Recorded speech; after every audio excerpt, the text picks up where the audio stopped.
Most people go through their days convinced they're making conscious choices, living deliberate lives, exercising free will at every turn. They wake up to an alarm they set years ago, check their phone before their feet hit the floor, drink coffee from the same mug, sit in the same spot and call it morning. The routine feels chosen because they remember vaguely deciding to buy that alarm clock, that phone, that mug.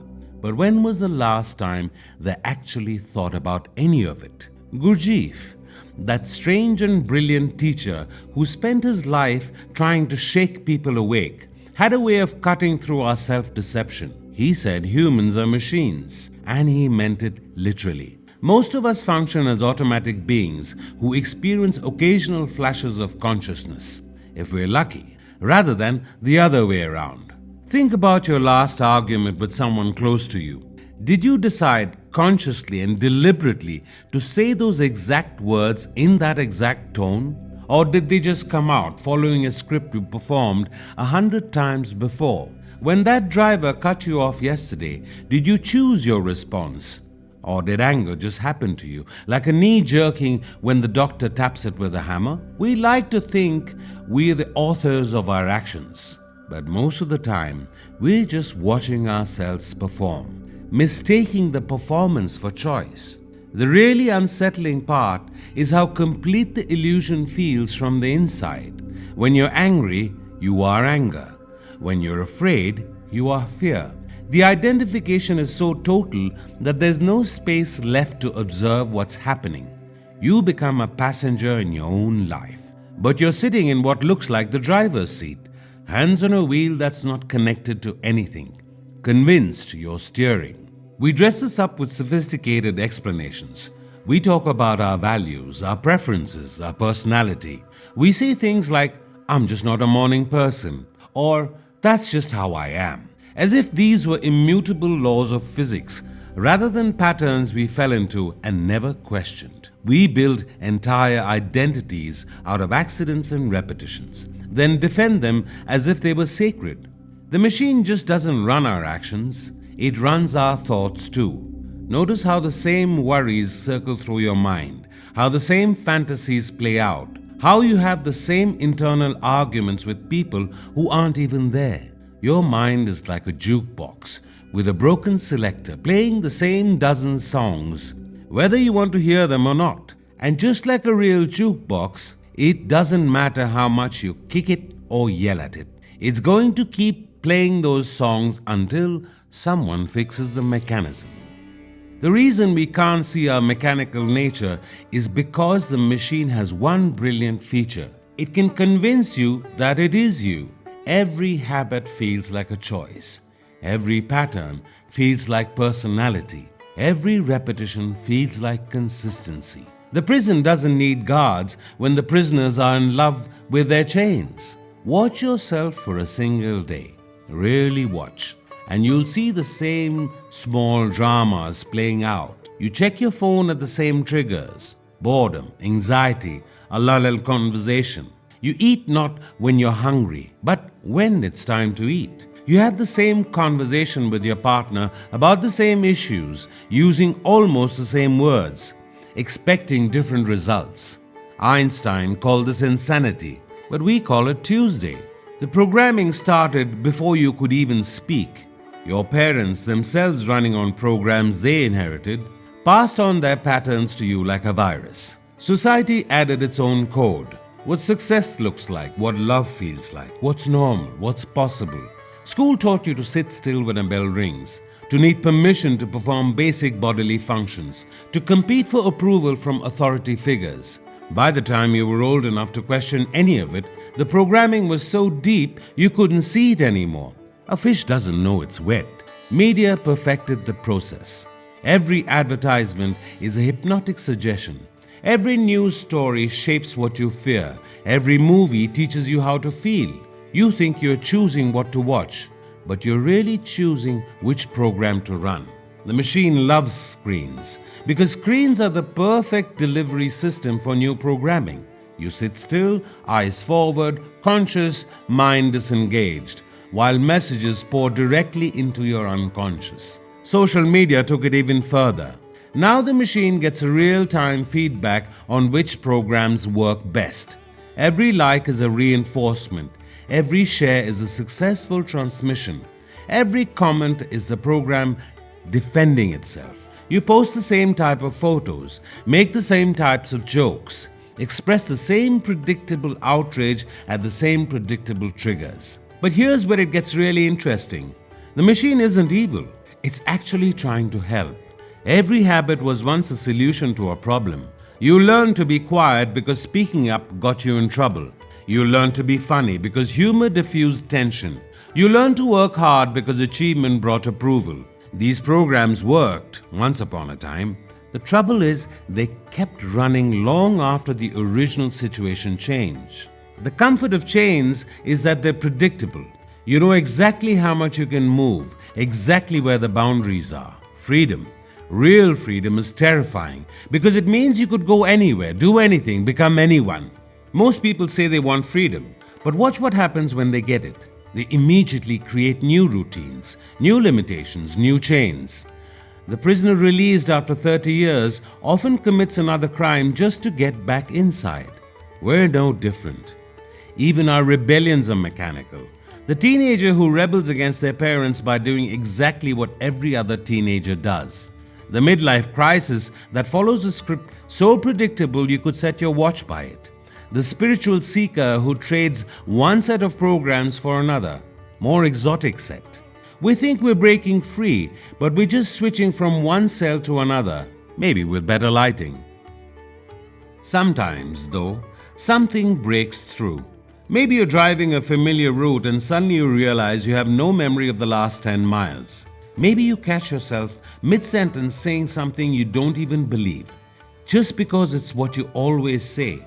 Maybe you're lying in bed at 3 a.m. and for just a moment, you see your whole life from the outside, like watching a movie about someone else. These moments are cracks in the machine's smooth operation. For a few seconds, you're not the program. You're watching the program run. It's disorienting, like suddenly becoming aware you're dreaming while still in the dream. Everything looks the same, but feels completely different. Colors seem more vivid. Sounds have texture. The air itself feels alive. You're present in a way that makes you realize you've been absent for years. But the machine has defense mechanisms. Almost immediately, it starts explaining the experience away. You're just tired. You're overthinking. Everyone feels this way sometimes.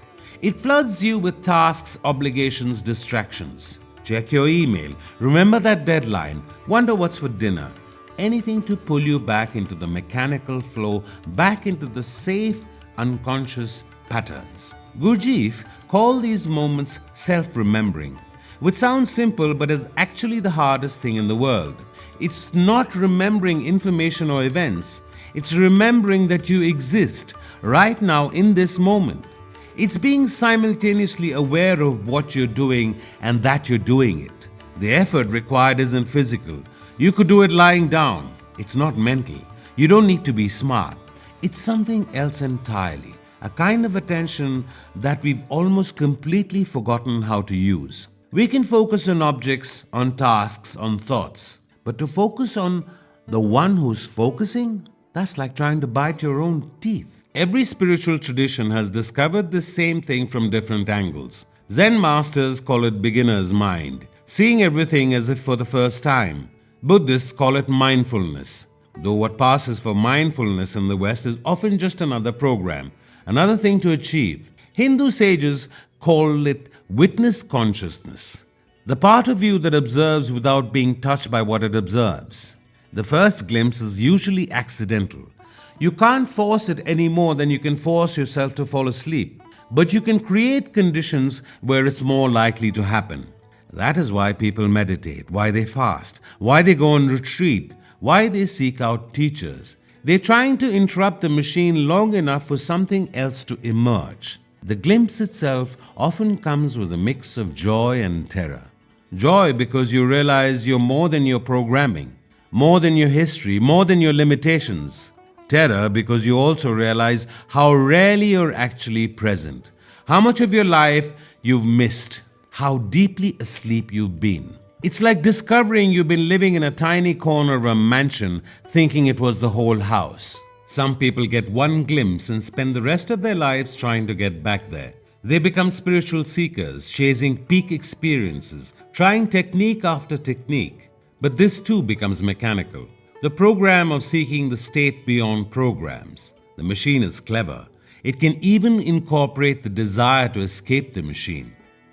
To actually wake up, not just glimpse wakefulness, but live there, requires something most people aren't willing to do. You have to catch yourself in the act, over and over again, without getting discouraged when you fail, which will be constantly. Gurdjieff developed exercises specifically designed to reveal the machine's operation. He'd have students perform simple tasks with excruciating attention, making coffee while observing every micro movement, every thought, every sensation, not to achieve perfect coffee, but to see how much happens without any conscious participation. Your hand reaches for the cup before you decide to reach. Your mind wanders before you notice it's gone. The machine runs the show while you take the credit. He also used what he called stop exercises. At random moments, he'd shout, "Stop!" and everyone would freeze exactly as they were, mid-gesture, mid-step, mid-word.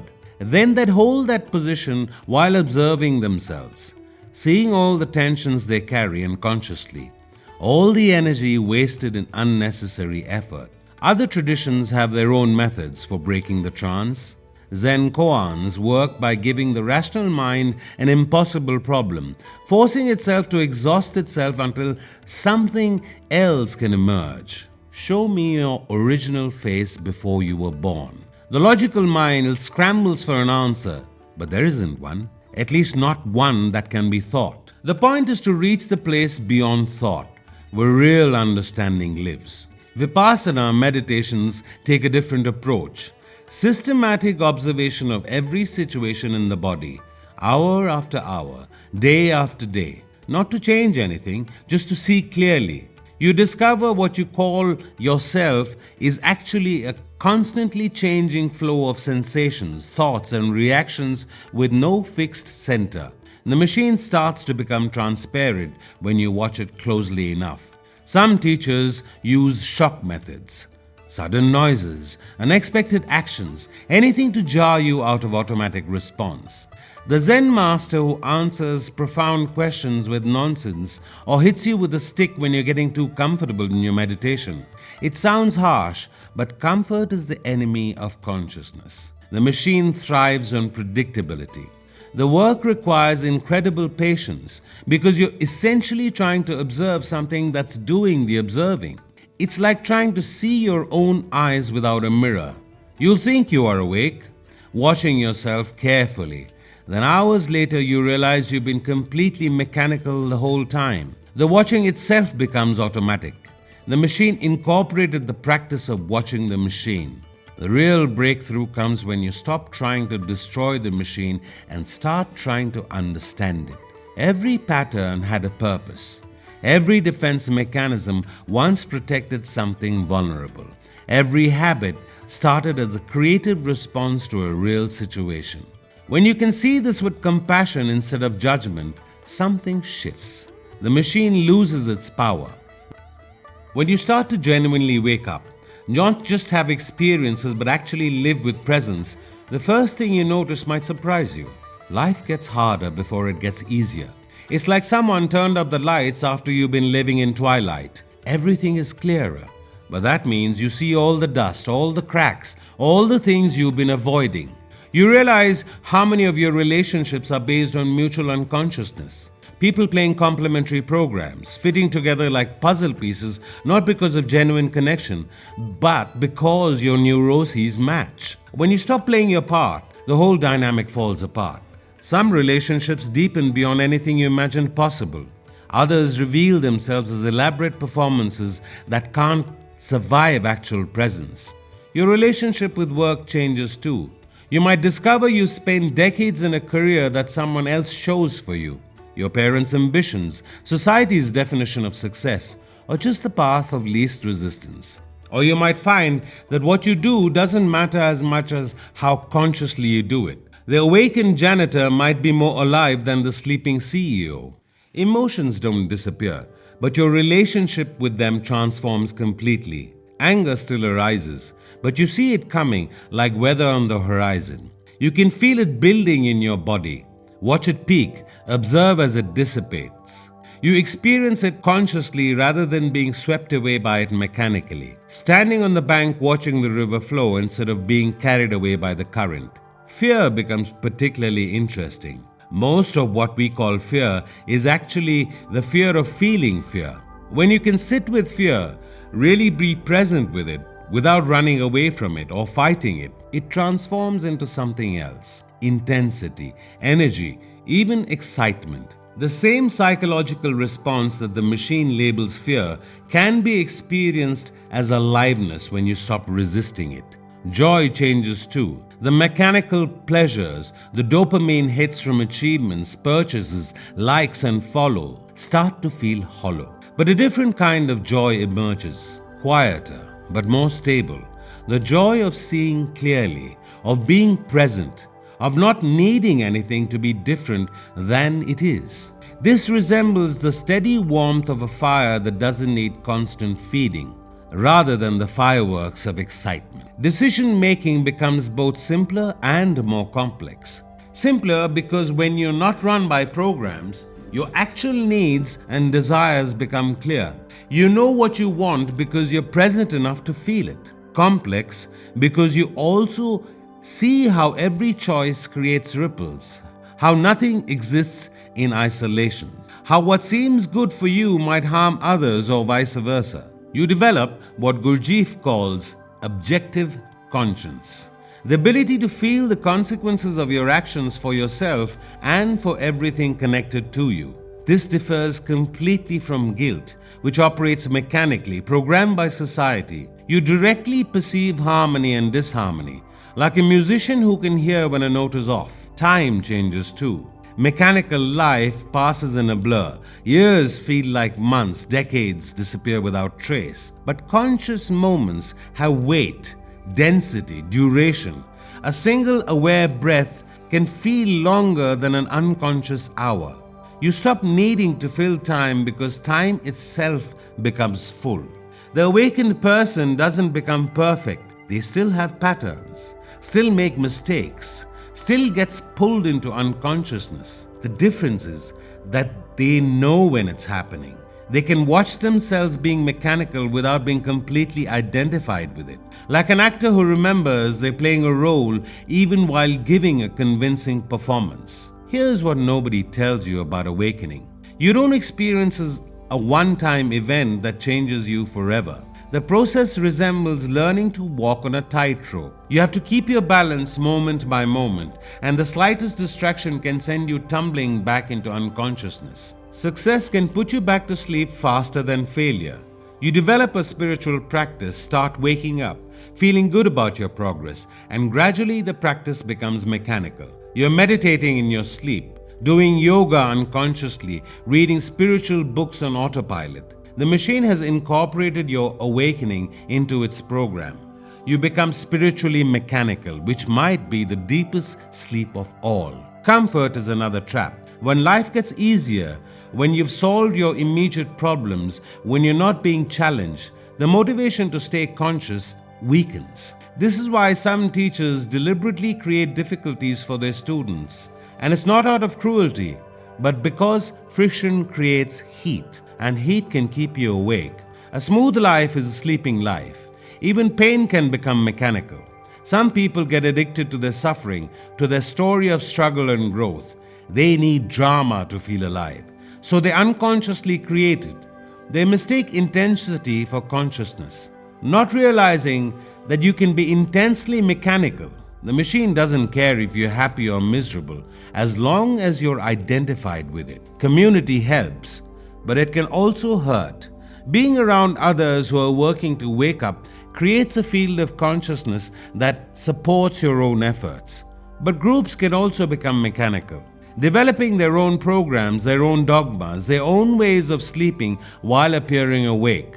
You can trade your personal machine for a collective one and call it enlightenment. This is why every genuine tradition emphasizes daily practice, constant vigilance, regular renewal. They understand that sleep is the default state. Entropy pulls everything towards unconsciousness. Without deliberate effort, you will slide back into mechanical life as surely as water flows downhill. The practices themselves need to keep changing, evolving, staying fresh. What woke you up yesterday might put you to sleep today. The meditation technique that cracked you open last year might be a comfortable rut now. The teacher who shocked you into awareness might now be reinforcing your patterns. Consciousness requires constant movement, constant questioning, constant willingness to see what you're not seeing. Some people wake up partially and decide that's enough. They're more conscious than they were, more aware than most people around them. So they stop working. They become comfortable in their semi-consciousness, defending it as complete awakening. They might even become teachers, passing on their partial understanding as the whole truth, the half-awake leading the fully asleep. Real work requires admitting constantly how unconscious you still are.